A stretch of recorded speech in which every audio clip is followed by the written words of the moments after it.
Hello gamers, this is John, host of Video Games in the World, and today's episode is about LJN. Yeah, I know what you gamers are thinking when it comes to LJN. That's right, bad games, and I mean bad. Yeah, I remember watching James Rolfe, who you know as the Angry Video Game Nerd, talk about games based on famous movie titles made by LJN being crappy. And according to his talk on that episode, when there was a video game made by LJN that was either based on a movie or a famous comic book series like X-Men, chances were the game was bad. But are they all bad? No. But most of them are in a certain way, while others are worth playing. Even before Angry Video Game Nerd, they still got a lot of bashing for their quality and other bad games as well. But of course, there were other companies that develop and publish really bad games, like THQ, for example. But even sometimes some of the best game developers like Sega, Nintendo, Sony, Ubisoft, BioWare, and many others have made crappy games over the years, and yet they're still standing. And now, ladies and gentlemen, let us begin the episode of The Rise and Fall of LJN.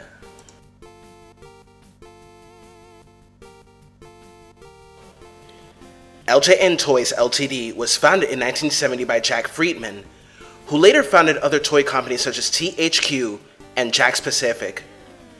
How the name LJN was thought?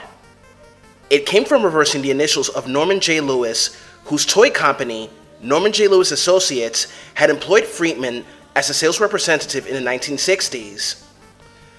Lewis himself initially backed LJN financially, but later sold his interest to a Chinese investor. The company created toy lines and manufactured battery water guns in the beginning.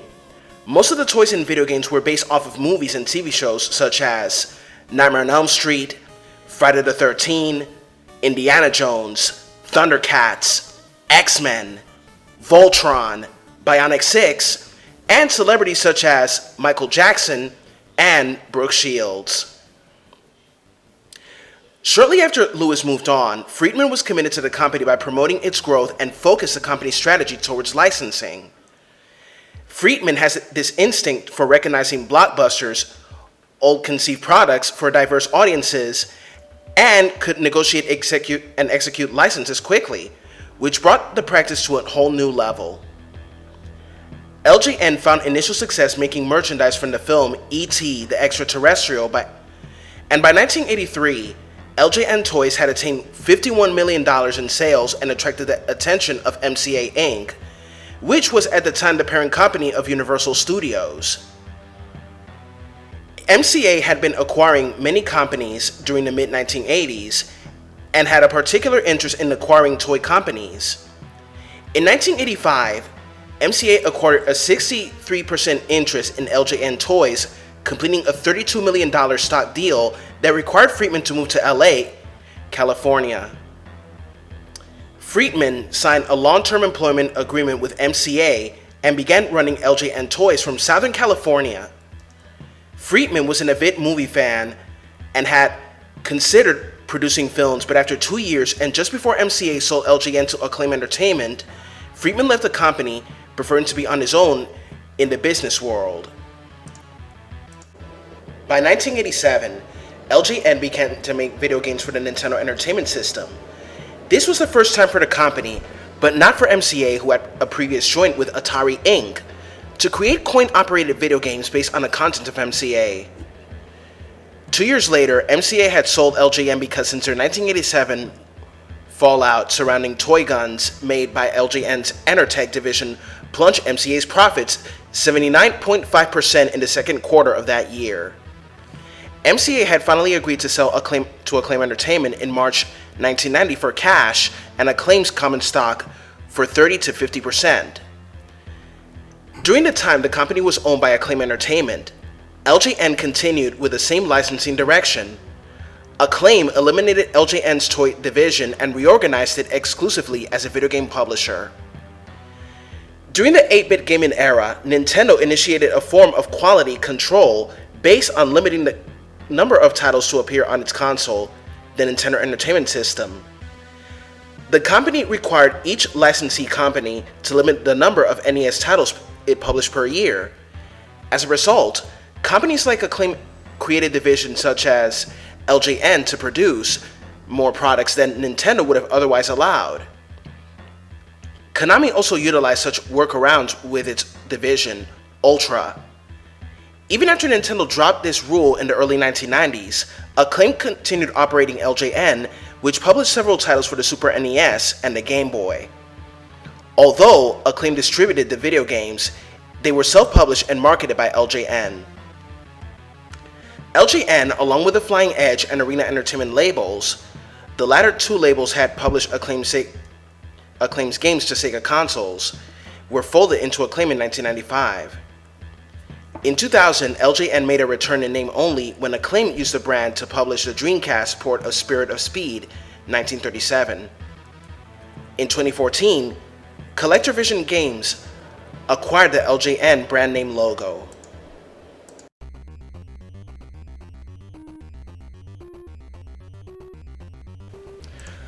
Why did people hate games published by LJN? Simple. Because a lot of them didn't have good quality and didn't live up to the spirit of these movies that most games by LJN are based on. But are all the LJN games worthy of all that hate? Honestly, no. Although the majority were so awful, there are some that are worthy of being loved and respected. Decent games of LJN are Nightmare on Elm Street, based on the famous Wes Craven movie franchise of the same name.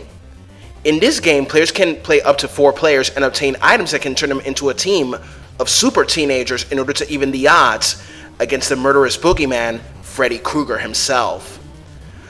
Another game considered decent is Town & Country Surf the Signs, where gamers play as 4 trademark characters of the company, such as Tiki Man, Thriller Gorilla, Joe Cool, and Cool Cat.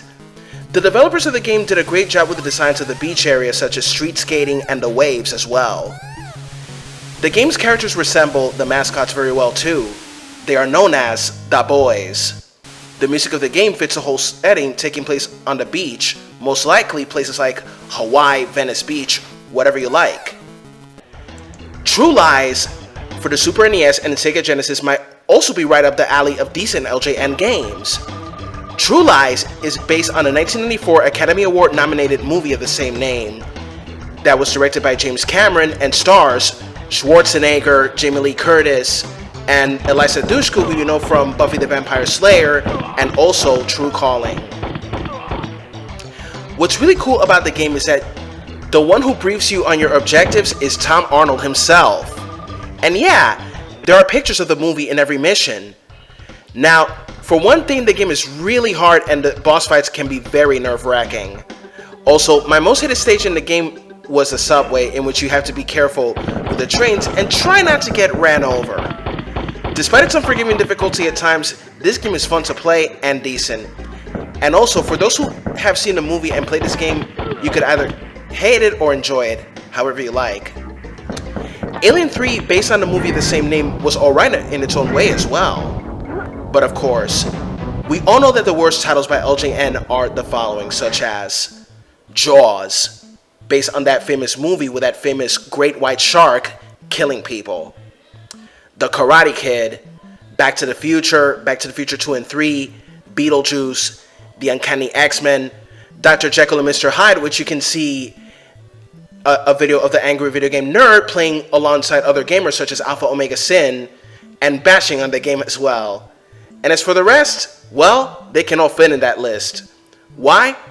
Because they are craptastic and had aspects that take so many gamers off. According to various haters of LJN, it stands for Laughing Joking Numbnuts. And finally, to conclude this, in my honest opinion, despite some bashings against the toy brand that lasted for 25 years, I believe that some of their decent titles in video games deserve at least some respect. Some gaming companies that made video games based on movies either did better than LJN or worse. Then again, each video game developer and publisher has their pros and their cons. So remember, gamers, if you have something to say about this episode, then comment, share, and subscribe.